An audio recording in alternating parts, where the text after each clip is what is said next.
labai geras medunešis vyksta. Labai gerai žiedadulkės neša ir viską. O aš kaip tam mimse, ar kaip jūs čia vadina, net neišsiplėtęs iki galo. O kaip pasakyti neišsiplėtęs iki galo? Pradėjęs plėst.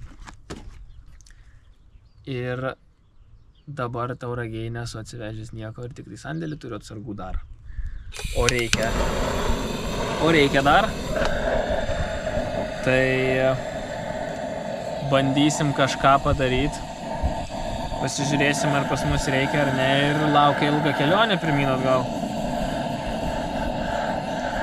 Nesitikėjau, kad šitie orai taip užsitęs. Jeigu atvirai, net prognozės nežiūrėjau jau seniai. Nes, kaip pasakyti, senelis man sakydavo kartais atsikeliai, iš ryto pažiūrėjai į dangų ir žinai kokia diena. Ir nėra ką čia daugiau mąstyti. Tai vat, kūrėm dūminę. Žiūrim, kas bus. Na, bitelės. Pasakokit. Jau vėl vaškai, vėl nėra vietos ryškiai.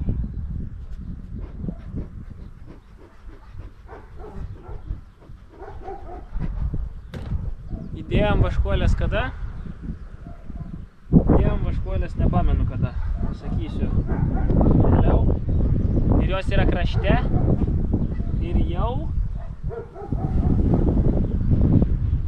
pilna medaus, pilna kiaušinėlių, kuo gražiausias korys. Pasižiūrėkit, koks medus.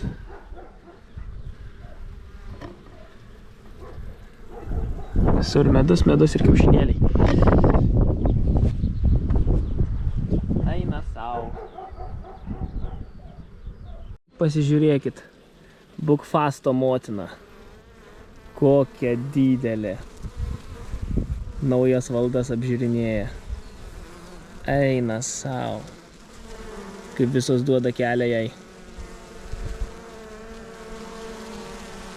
Eina sau. Leidžiam dirbti. Atsargiai. Biteliukai, atsargiai.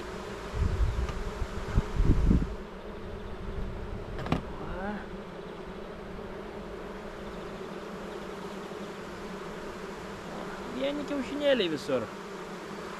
Ką jūs pasakysit?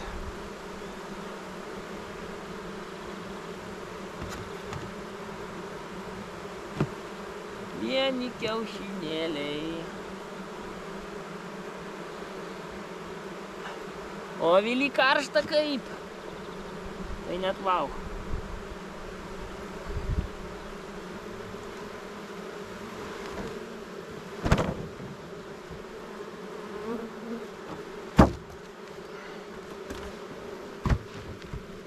Nu ką, viskas, lekiam į kitą. Žodžiu, vėlus jau vakaras. Grįžtu iš bityno. Viena šeima silpnesnė, tai dar tik dalinai pasisiuvusios tuos, kada du įdėjau. Kitos dvi labai stiprios, reikia plėsti kiek galima stipriau, nes jau vietos neturi, vėl siūna kur gali. Tai jo. Tokie dalykėliai, rytoj laukia ilga dienelė. Parsivešim korių, o ketvirtadienį iš ryto bus darbymetis. Turim šiandien trečiadienį, 8 ryto. Ir važiuojam į Jonavą. Antra mokymų diena. Kalbės, sakė, apie pašką ir kažkokią praktiką bus. Tai manau, kad liesim žvakės. Tai įdomu, ką patobulėsim. Na ir taip pat, manau, užsuksim man į bityną. Jeigu nelis. Nes kol kas tai ne kažką. Baigėsi mokymai. Gavom štai tokius pažymėjimus. Aukštos pridėtinės vertės maisto su bičių produktais ir vaško gaminių gamyba. Pažymėjimas, kad Edvardas Didžiokas 25 metais išklausė 16 akademinių valandų mokymo kursų, kursus, tema, kurią aš jums ką tik perskaičiau.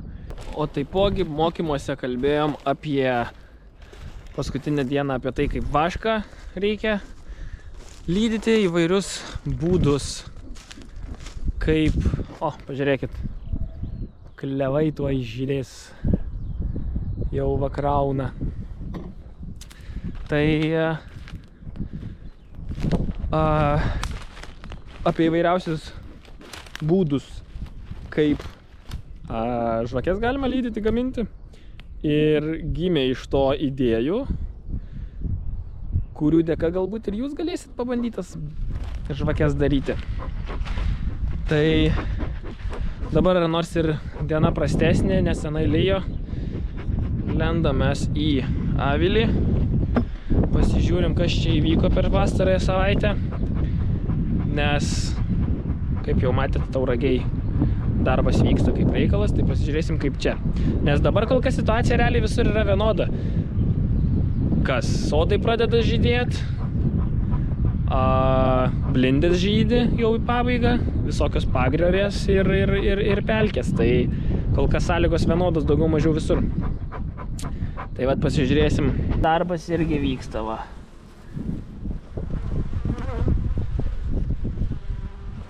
Dabar padarysim labai paprastai. Čia jau yra peru.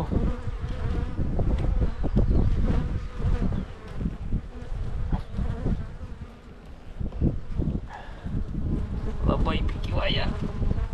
Ne tas žodis. Oi. Kitam avily bus iš viso wow. Lyst.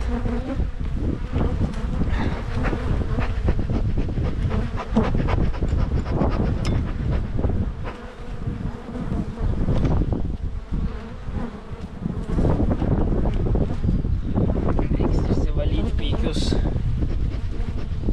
Tai lygiai taip pat, kaip jūs matot, čia va visur yra, vat, nu čia vargšės bitelės, bet čia va vaškas, čia va pykis, taip pat yra ant mano pirštinių.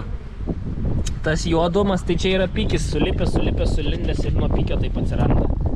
Lizdus galutinai nesišvažiuojam ilgesniam laikui, kaip čia padaryti, kad jūs mane geriau matytumėt. Ir graži diena, vakar buvo biškį liūdniau, šiandien vėl gražu. Ir lėksim atiduoti jūsų rinkinukų.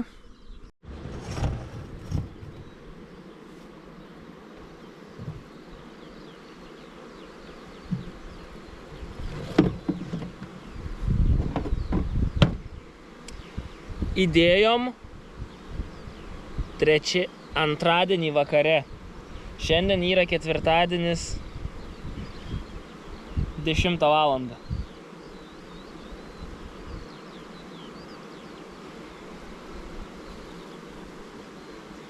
Puikiausias korys, aišku, su traniniam truputį, prikrai valiotas,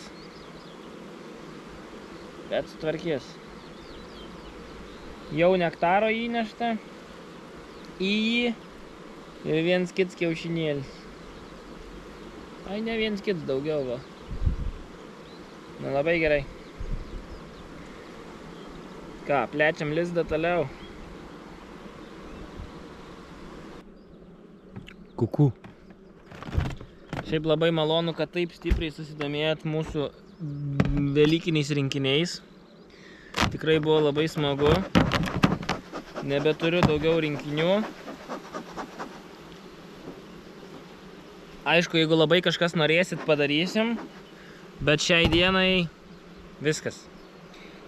Tai aišku, šitas video vėliau išeis, negu tai jūs jame negu jau kai dabar matot, jau aš tai esu pasakęs kituose socialiniuose tinkluose.